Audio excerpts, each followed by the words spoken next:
You're restricted until you apologize to your sister.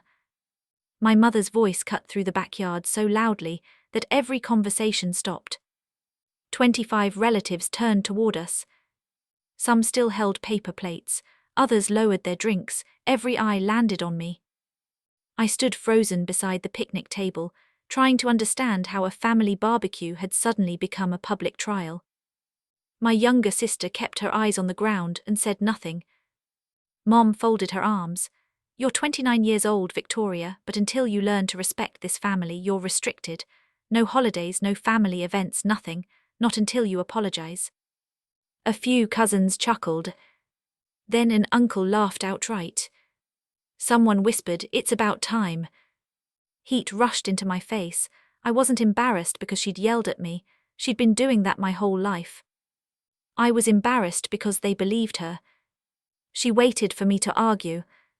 She expected me to defend myself. She wanted the scene. Instead, I looked at her and quietly said, "Okay." The laughter faded. For a split second, confusion replaced satisfaction on my mother's face. She blinked, almost disappointed that she hadn't gotten the fight she'd prepared for.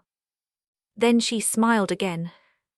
"Good," she said loudly enough for everyone to hear. "Maybe you've finally learned your lesson." The conversation slowly restarted around us, but now I could feel people glancing in my direction, convinced they'd just watched the stubborn daughter finally break. They had no idea what was actually happening. I picked up my purse, told no one goodbye, and walked through the side gate without looking back. Behind me, I heard my mother laughing with relatives. "She'll thank me someday," she said. "Sometimes children need consequences." Children. At 29 years old. No one challenged her.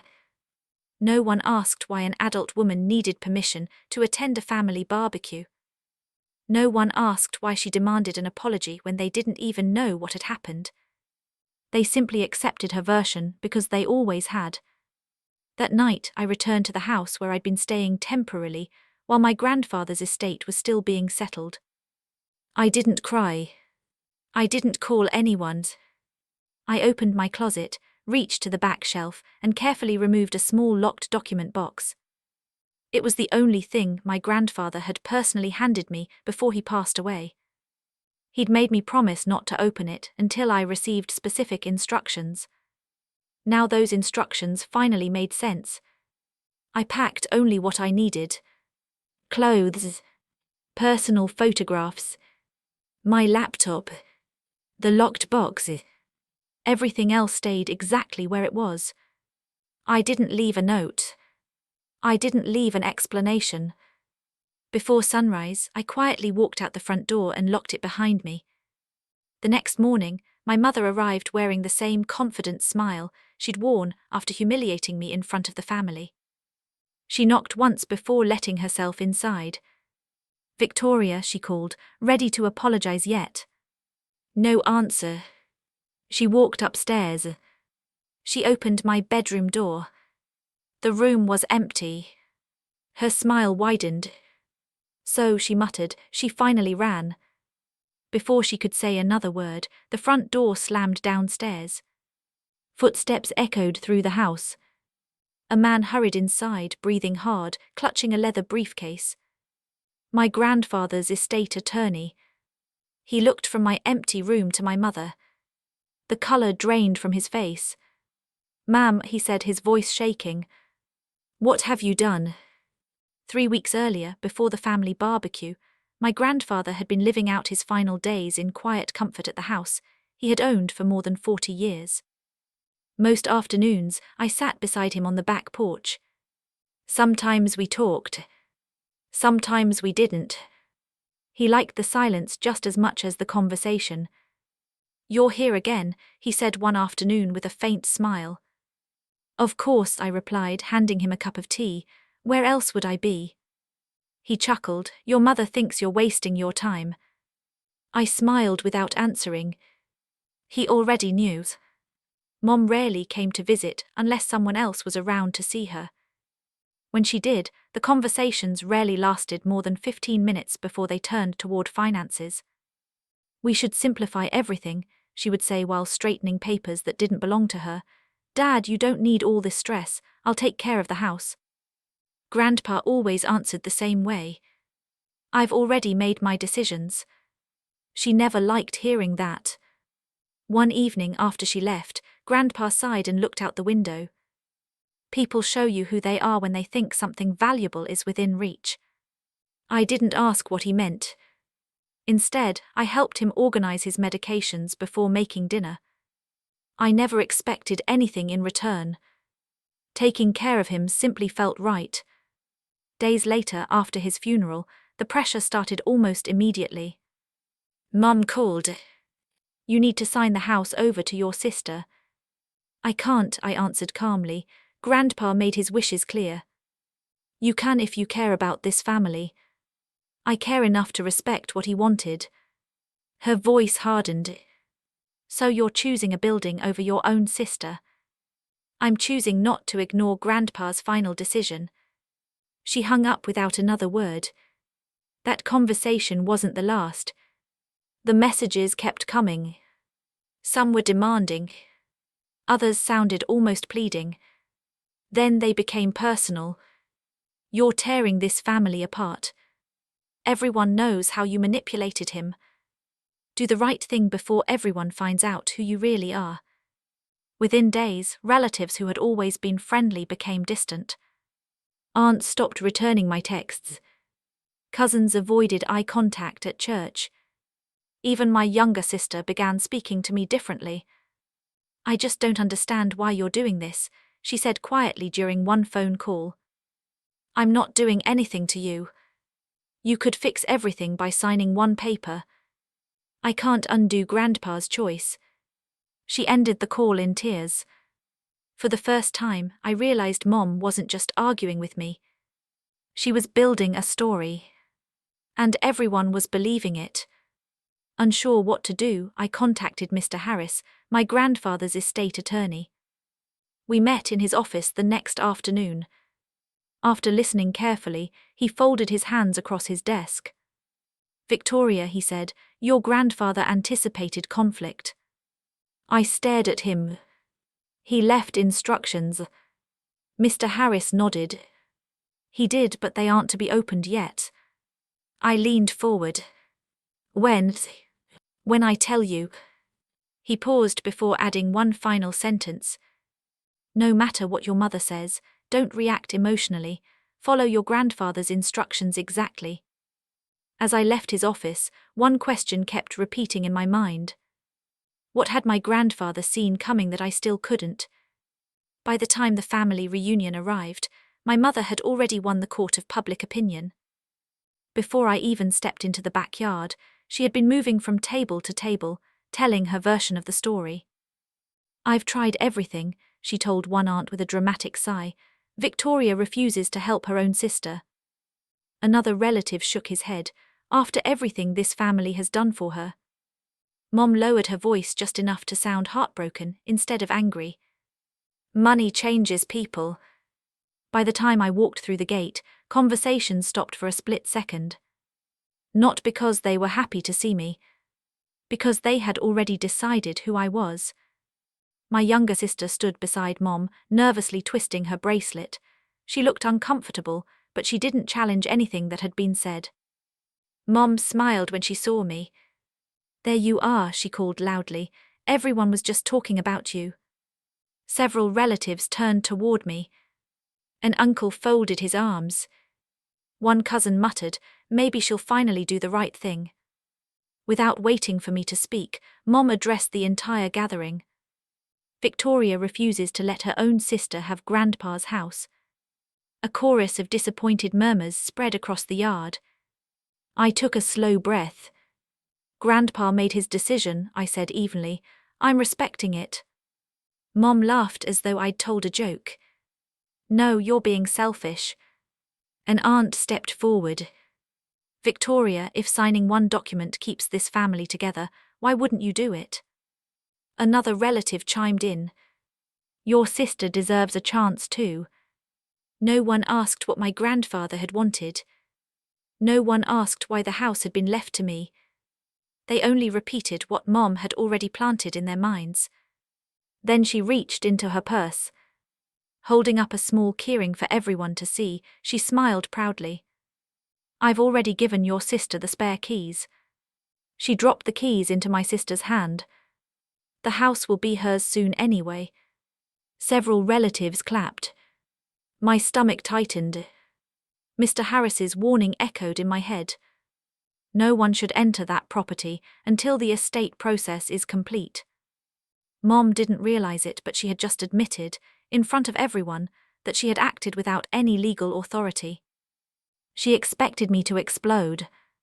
Instead, I looked at her, then at the keys in my sister's hand. "Okays." I turned and walked toward the gate. Behind me, Mom called after me, her voice full of satisfaction. "Now you'll finally learn who makes the decisions in this family." I didn't drive home immediately. Instead, I parked a few blocks away and called Mr. Harris. He answered on the second ring. "Did it happen?" he asked. "Yes," I said. "She announced in front of everyone that she'd already given my sister keys to Grandpa's house." There was a brief silence. Then he replied, "Thank you for calling. Do exactly what we discussed. Don't confront her. Don't go back to the barbecue." "What happens now?" "I'll take it from here." That night, I followed every instruction he had given me. I packed only my personal belongings. Clothes. Family photos that belonged to me. My laptop. Most importantly, I placed the locked document box into my car. Everything connected to the estate stayed exactly where it was. I touched nothing else. By dawn, my room was empty. Meanwhile, my mother believed she had won. Confident that I had finally given up, she used the spare keys she had handed my sister to enter Grandpa's house. She walked through every room discussing renovations. "The walls need repainting," she said. "We'll replace the flooring. This bedroom should become the guest room." Relatives who had followed her nodded in agreement. One cousin asked, "So Victoria's really gone?" Mom smiled. I finally made her understand she couldn't fight me. She had no idea that every step she took inside that house only made her situation worse. Not long after, Mr. Harris received confirmation that the property had been accessed before the estate process was complete. Without hesitation, he gathered the sealed documents my grandfather had left in his care, placed them inside his briefcase, and drove straight to my mother's home. When he arrived, he hurried inside. Mom greeted him with complete confidence. "You just missed Victoria," she said. "She packed up and left." Mr. Harris climbed the stairs, looked into my empty bedroom, then slowly turned back toward her. She mistook his expression for surprise. "I suppose she finally accepted reality," she said with a satisfied smile. He closed his briefcase and interrupted her before she could continue. "Mrs. Elaine." His voice was calm but unmistakably firm. "This isn't about Victoria leaving." He looked directly into her eyes. "It's about the estate you've just jeopardized." The confidence disappeared from my mother's face. "What are you talking about?" she asked. Mr. Harris set his briefcase on the dining room table, where several relatives had gathered after hearing the commotion. "I'm talking about your father's estate," he replied, "and the instructions he left me if anyone attempted to take possession of the property before probate was complete." The room fell silent. He opened the briefcase and removed a sealed envelope bearing my grandfather's signature. "I had hoped I would never need to read this aloud," he said. Then he carefully unfolded the letter. "If you are hearing this," he began, "someone has ignored my wishes." Every eye fixed on him. My grandfather's words filled the room. He explained that I had inherited the house because I had cared for him through his illness without expecting payment, gifts, or promises. He wrote about the countless afternoons we spent together, the doctor's appointments, the grocery runs, and the quiet evenings when I simply kept him company. Then the tone of the letter changed. He documented repeated conversations in which my mother had pressured him to change his will. He stated clearly that he had refused every request while fully competent to make his own decisions.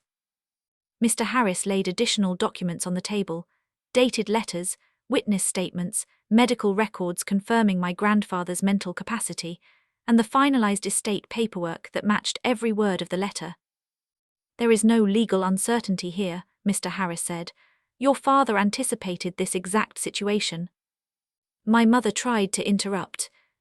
"I was only trying to keep this family together." No one answered her. Not after hearing my grandfather's own words. My younger sister slowly looked down at the keys, still resting in her hand. "So," she whispered, "he really wanted Victoria to have the house." Mr. Harris nodded. "Yes." She placed the keys on the table. "I never knew."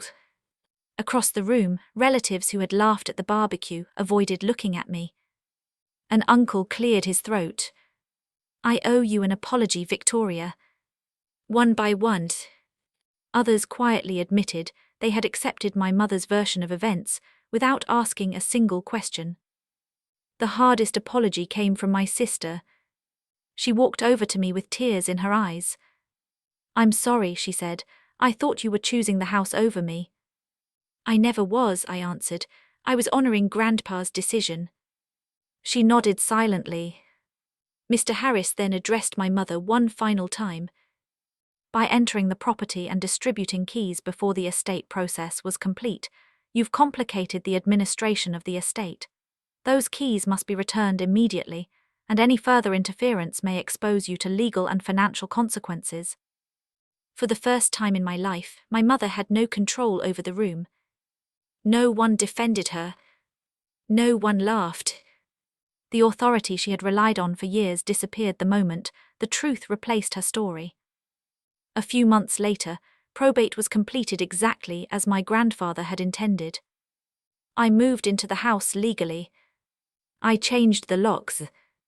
I filled the rooms with the photographs and memories that reminded me why the house mattered in the first place.